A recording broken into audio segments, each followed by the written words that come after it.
Merci beaucoup. La question suivante est celle de Monsieur Bruno Lefebvre sur la création d'une gare à Péridaïsa. Merci, Monsieur le Président, Monsieur le Ministre. Effectivement, je vais évoquer la création d'une gare, mais une gare de train et pas une gare de TGV, soyons extrêmement clairs. Personne dans la région ne souhaite une gare TGV à côté de Péridaïsa. La construction éventuelle d'une gare à Péridaïsa est une compétence fédérale. Cela étant, vous avez indiqué récemment avoir eu des échanges avec votre homologue fédéral sur le sujet. Peut-on connaître la teneur de ces discussions? À la faveur d'une interview à Bel RTL le 19 février dernier, vous avez indiqué qu'il y avait qu'il y avait un volet ferroviaire à l'étude de mobilité. Celle-ci conclut-elle au besoin de la création d'une nouvelle gare? La cellule rail du SPOEMI a-t-elle analysé cette hypothèse de travail? Le cas échéant, un tel investissement intégrerait-il la clé de répartition 60-40 qui est utilisée pour les investissements ferroviaires? À l'instar d'autres travaux sur le rail, la Wallonie sera-t-elle appelée à cofinancer tout ou partie de ces travaux?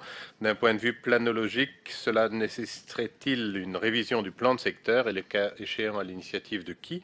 Par ailleurs, pouvez-vous dresser un état des lieux du projet de liaison routière? Quelles sont les prochaines étapes du dossier? En déant quel calendrier la route pourrait-elle être ouverte, pardon.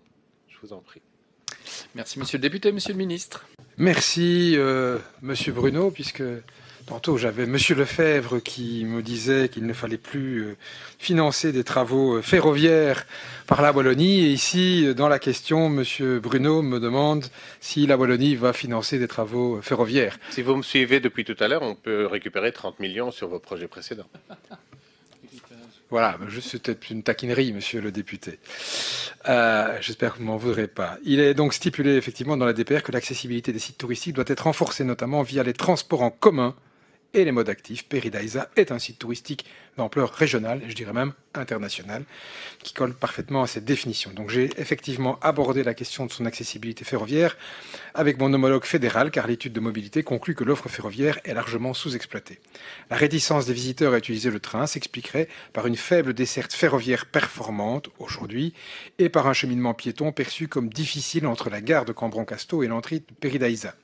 Le parcours retenu et signalé jusqu'à aujourd'hui comprend de nombreux points noirs, rendant l'accès malaisé, voire impossible pour les personnes à mobilité réduite ou encore les familles avec poussette. Et c'est quand même un public très familial qui se rend sur le site de Péridaïsa. Les discussions se poursuivent donc pour obvier à ces difficultés en vue d'une amélioration significative de l'accessibilité ferroviaire de Péridaïsa au sens global, tant sur les infrastructures locales que sur le fait qu'il y ait des trains en suffisance et facile. Plusieurs scénarios sont également pour l'instant à l'étude et en discussion avec l'ensemble des parties concernées. Je réponds maintenant au volet planologique de votre question.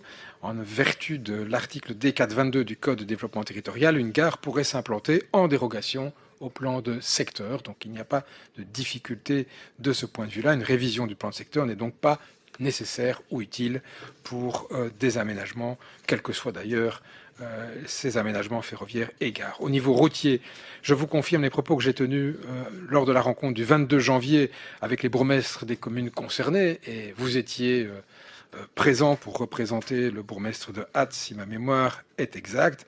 J'ai confié au SPOEMI le lancement des études pour le contournement routier est de Gages. À ce stade, mon administration ne dispose pas d'un planning précis, mais je rappelle que le financement de ce projet, lui, a déjà été débloqué par le gouvernement wallon, et c'était en décembre dernier. Merci Monsieur le ministre. Monsieur le député, je vous en prie pour votre réplique. Merci beaucoup, Monsieur le Président. Merci, Monsieur le Ministre, pour les éléments d'information. Effectivement, je pense que la situation actuelle de la gare n'est pas du tout conçue pour le nombre de visiteurs actuels et pour le potentiel à venir, puisqu'on est aujourd'hui à plus ou moins 2 millions 200 000, et on tend vers 4 millions dans les années à venir. Les études de mobilité qui ont déjà été évoquées plus tôt, évoquent le fait aussi que même si on devait faire de nouvelles voiries, elle serait dans tous les cas de toute façon overbookée dans les années qui viendraient, vu le nombre de personnes qui viennent en voiture. Et donc je pense que c'est extrêmement important aujourd'hui d'améliorer la desserte de la gare ferroviaire pour le parc Péridaïsa. C'est quand même la plus grosse attraction du pays.